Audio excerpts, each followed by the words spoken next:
प्रिय मित्रों, मैं ब्रह्मा जी भक्त पटना हाईकोर्ट अधिवक्ता आप सभी लोगों के लिए टी बाई टी नई नई वीडियो लेकर आते रहता हूँ। आज जो यह कानून पर विशेष वीडियो है कि आप जानें कि मानहानि क्या है और मानहानि से संबंधित यह वीडियो कि आप सभी लोगों के लिए मानहानि से संबंधित है, किसी प्रकार की आपको नुकसान पहुंचाता है या किसी ठेस पहुंचाता है तो आप मानहानि की दावा कर सकते हैं। तो यह मानहानि के संबंध में है, यानी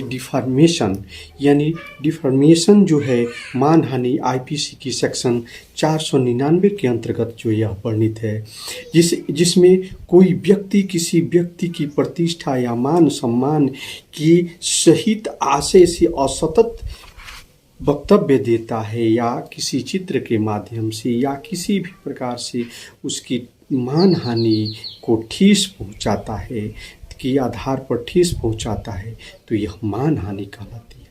मानहानि यह जो है आज नहीं बहुत पहले से आ रही है। यह रोमन साम्राज्य के समय से मानहानि आ रहा है कि मानहानि की आप दावा कर सकते हैं। इसे आप किसी राष्ट्र की भी अगर किसी तरह का आप उसको असत्य या किसी प्रकार की राष्ट्र के संबंध में कोई बात कहते हैं तो उसमें भी वह राष्ट्रद्रोह का मामला हो जाता है, उस पर भी आपको मानहानि हो जाता है। यह राष्ट्रद्रोह का मामला जो है यह सेक्शन 124 के अंतर्गत राष्ट्रद्रोह होता है और इसे सेडिशन कहते हैं। और किसी समुदाय या किसी के खिलाफ आप मानहानि से किसी समुदाय के करते हैं तो यह जो है आईपीसी की सेक्शन जो है 153 के अंतर्गत यह उपद्रव या रेडियो यह मानहानि होता है। तो आप मानहानि को किसी भी प्रकार से आप इसे कंपनसेशन या आप चाहें तो सजा के रूप में वर्णित कर सकते हैं। तो मानहानि किसी संस्था या किसी फॉर्म के संबंध में आप बोलकर या चित्र के माध्यम से या किसी भी प्रकार से आप उसे नुकसान पहुंचाते हैं, उस संस्था को नुकसान पहुंचाते हैं, उस संस्था की संबंध में कोई भी वक्तव्य झूठा देते हैं तो अगर असत्य है तो वह फर्म जो है मानहानि का दावा कर सकता है। मानहानि की दावा किसी व्यक्ति की आप मानहानि करते हैं तो वह व्यक्ति आपको सिविल प्रोसीजर में भी जा सकता है, सिविल तरह का मामला भी वह सिविल केस भी कर सकता है और क्रिमिनल केस भी कर सकता है। क्रिमिनल केसेस में इसे 2 साल से 3 साल तक की सज़ा का प्रावधान है और सिविल मामले में वह अपने कंपनसेशन के लिए वह आर्थिक दंड का भी कोर्ट जो है प्रावधान कर सकता है।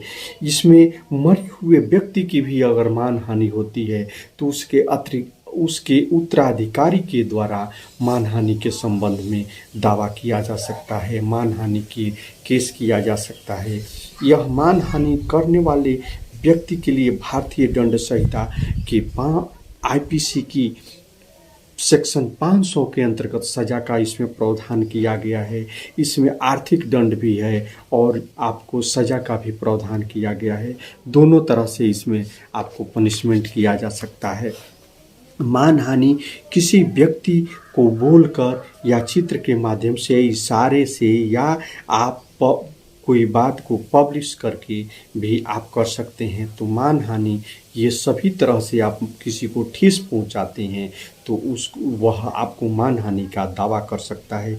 इसके लिए मानहानि के लिए पुलिस एफआईआर नहीं करेगी, लेकिन उसके लिए आपको सेशन कोर्ट में आपको कंप्लेंट फाइल करना पड़ेगा। कंप्लेंट फाइल करने के बाद आपको उसको प्रूव करना पड़ेगा कि उस अमुक व्यक्ति ने आपको मानहानि किया। उसके संबंध में आप जो भी प्रूफ है या जो भी वक्तव्य है या जो भी चित्रण है या जो भी है बातें हैं उसको रखेंगे। कोर्ट सेटिस्फाइड होगा तो आपको मानहानि की आप दावा कर सकते हैं। इस प्रकार से मानहानि के संबंध में जो भी जानकारियां हैं मैंने आपको दिया। तो आप जय हो ब्रह्मा जी चैनल पे आए, इस चैनल को लाइक करें, सब्सक्राइब करें, कमेंट करें। जय हिंद, जय भारत।